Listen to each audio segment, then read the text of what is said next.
येत्या काही दिवसात पाकिस्तानी चित्रपट अबीर गुलाल भारतात प्रदर्शित होणार आहे। दरम्यान या चित्रपटाच्या रिलीजला महाराष्ट्र नवनिर्माण सेनेकडनं कडाडून विरोध केला जातोय। तुम्ही भारतात चित्रपट रिलीज करून तर दाखवा, माझं खुलं चॅलेंज असल्याचं महाराष्ट्र नवनिर्माण चित्रपट सेनेचे अध्यक्ष अमय खोपकर यांनी बोलून दाखवलंय।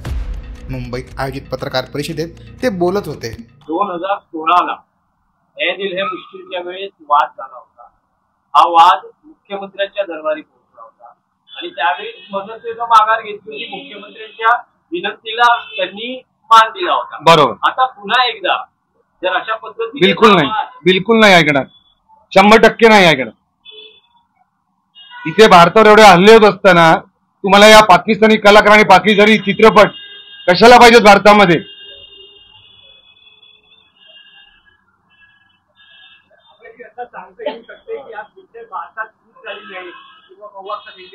भारतात रिलीज होऊच देणार नाही। याच्यामध्ये पाकिस्तानी कलाकार आहे आणि पाकिस्तानी कलाकाराला घेऊन इथे कुठल्याही प्रकारचं काही प्रदर्शित होणार नाही।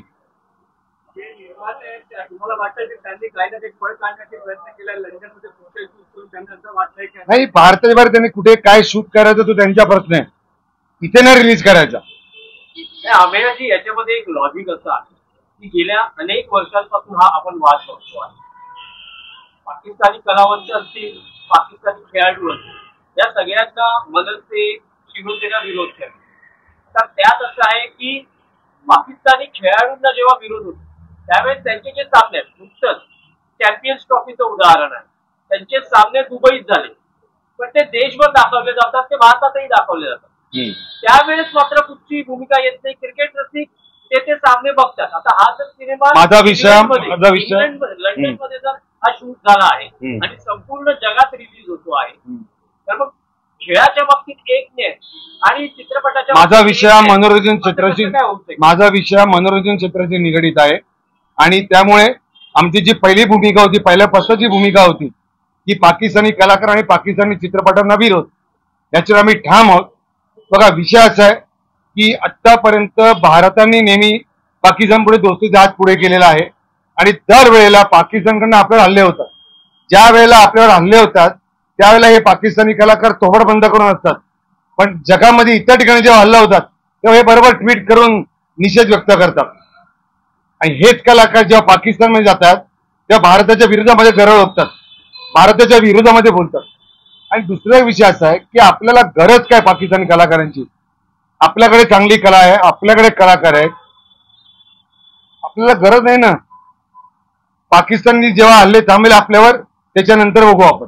अमय खोपकर, फक्त चित्रपट सेना किंवा तुमचं व्यक्तिगत धोरण असलेलं नाही, ही पक्षाची लार्जर भूमिका तोच मुद्दा पकडून मी विचारतोय की फक्त कलाकारांना विरोध चित्रपटाचा टेलिकास्ट महाराष्ट्रात नव्हतं, मुंबईत नव्हतं। तुम्ही जर हा निर्णय प्रेक्षकांवर सोपवला आहे ना, कला पाहिजे की नाही? अहो, क्रिकेटच्या विरोध आहेत ना सामने, तर सगळे क्रिकेटचे रसिक पाहतात। अहो, टेलिकास्ट कुठून होतात? बाहेर नव्हतात ना, मुंबईत जाऊन मी नाही थांबू शकत नाही।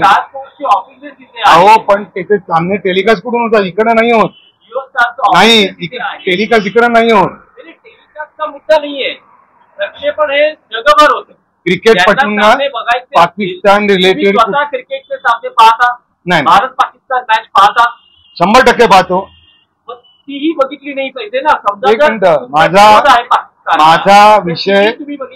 माझा विषय हा मनोरंजन क्षेत्राच्या निगडीत आहे, त्यामुळे मी पाकिस्तानी मनोरंजन क्षेत्राविषयी जे काही इथे होईल त्याला विरोध करणार। व्यक्ती म्हणून धोरण असेल ना की मी सिनेमे पाहणार नाही पण मी खेळ पाहणार, पाकिस्तान बरोबरच्या मी मॅचेस पाहणार पण मी सिनेमे पाहणार नाही, असं कसं काय धोरण असू शकतं? अहो, एक मिनिट, मला सांगा त्याचं हा विषय सामने कुठे होतात? नाही, मी तुम्हाला विचारतोय की व्यक्ती म्हणून तुम्ही विरोध करतात, कुठला क्रिकेटर इकडे, आणि आम्ही केला विरोध। तुम्ही बघायचं, जेव्हा पाकिस्तानी समालोचन क्रिकेट म्हणून समालोचन इथे होत होतात त्याला आम्ही विरोध केला आणि आम्ही बंद केलंय। ते इथे होत नाही, पाकिस्तानी क्रिकेटपटू इकडे येत नाहीत। हे जे काय होतं ते सगळं दुबईमध्ये होतं, बाहेर कुठे होत असेल तर चित्रपट निर्मात्यांनी कदाचित अशी भूमिका घेतली असेल, पिक्चर भारतात अहो चित्रपट निर्मात्यांना पण मान्य नाहीये, इतर चित्रपट निर्मात्यांना हिंदीतल्या की पाकिस्तानी कलाकारांना घेऊन चित्रपट इकडे रिलीज होतोय, त्यांचा देखील विरोध आहे. तुम्ही अनेक चित्रपट निर्मात्यांचा तुम्ही त्यांना विचारा, खुलेपणाने समोर काय येते ते निर्माते- मी त्यांना विचारलं पाहिजे, त्यांनी आलं पाहिजे. पण प्रोड्युसर असोसिएशनचा 100% विरोध आहे आणि मला असं वाटतं मी त्यांना पत्र देखील देणार आहे.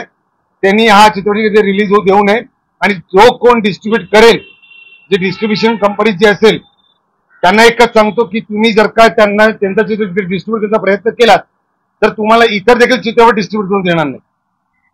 आंबे, पण तुम्ही जी भूमिका मांडतात ती तुमची व्यक्तिगत किंवा तुमच्या चित्रपट सेनेची भूमिका आहे, ती पक्षाची आणि राज ठाकरेंची भूमिका आहे. कारण पाकिस्तानी कलाकारांना विरोध मुश्किलच्या वेळी सुद्धा देतो तुमचं उत्तर. जेव्हा हा वाद मुख्यमंत्री देवेंद्र फडणवीस तत्कालीन मुख्यमंत्र्यांच्या दरबारी पोहोचला होता, तेव्हा त्या सगळ्या बोलण्यांमध्ये स्वतः राज ठाकरे होते आणि त्यावेळेस असं मान्य झालं होतं की यापुढे शूट होणार नाही. त्यानंतर रईस हा पिक्चर आला, शाहरुख खान त्यावेळेस शिवसेनेवर आला, त्यावेळेस अशाच पद्धतीची विनंती केली गेली होती आणि तो पिक्चर रिलीज होऊ दिला गेला होता. रईस हा शेवटचा चित्रपट होता, ऐकून घ्या. आणि शाहरुख खान हा आला होता, तो कशासाठी आला होता की मी दुबईला राहिलेलं शूटिंग करतो तर करू का. तेव्हा भूमिका अशी होती की इथे नाही करायचं, काय तुम्हाला करायचं. आणि त्याच्यानंतर तुम्ही बघायला असाल तर एकही पाकिस्तानी कलाकार किंवा पाकिस्तानी चित्रपट आम्ही इथे प्रदर्शित होऊ दिलेला नाहीये. मागच्या वर्षी देखील तुम्हाला आठवत असेल एक चित्रपट येऊ घातला होता, त्याला विरोध केला होता आणि तो पाकिस्तानी चित्रपट बंद केला होता. आणि पाकिस्तानी कलाकारांना विरोध आणि पाकिस्तानी चित्रपटांना इथे विरोध ही पक्षाची आणि मनसे चित्रपट सेनेची अधिकृत भूमिका. मी कालच एक टीजर बघितला ज्याच्यामध्ये 9 मेला एक चित्रपट रिलीज होतोय म्हणजे त्यांचा तसा विचार आहे आणि त्याच्यामध्ये पाकिस्तानी कलाकार आहे फवाद खान नावाचा. तो चित्रपट 9 मेला काय इथे आम्ही रिलीज होऊच देणार नाहीये कुठल्याही परिस्थितीमध्ये. महाराष्ट्रामध्ये पाकिस्तानी कलाकार आणि पाकिस्तानी मनोरंजन क्षेत्रातल्या निगडीत गोष्टी आम्ही इथे रिलीज होऊ देणार नाही, या आमच्या भूमिकेवर आम्ही आधीही ठाम होतो आणि आताही ठाम आहोत. नाही, मला असं वाटतं की 2016 साली जेव्हा हे दिले मुश्किल नावाचा चित्रपट येऊ घातला होता त्यावेळेला प्रोड्युसर असोसिएशन आणि त्यावेळेस ते मुख्यमंत्री सन्माननीय देवेंद्र फडणवीस साहेब आणि राजसाहेब आणि आम्ही काही लोक अशी एक वर्षावर बैठक झाली होती. तेव्हा प्रोड्युसर असोसिएशनने असा निर्णय घेतला होता की आम्ही कुठल्याही प्रकारचा पाकिस्तानी कलाकार किंवा पाकिस्तानी चित्रपट आम्ही इथे रिलीज करणार नाही म्हणून, आणि त्यांनीच बंदी आणली होती. मग आता नवीन घाट कशाला घातलाय आणि गरज काय. माझं म्हणणं आहे की मुळात तुम्हाला गरज काय पाकिस्तानी कलाकारांना घेऊन तिकडे चित्रपट करायची. ते आपल्या भारत देशामध्ये काही कलाकार नाहीयेत. त्यामुळे याला विरोध कायम आहे आणि कुठल्याही प्रकारे पाकिस्तानी कलाकाराला घेऊन चित्रपट प्रदर्शित होणार नाही म्हणजे नाही.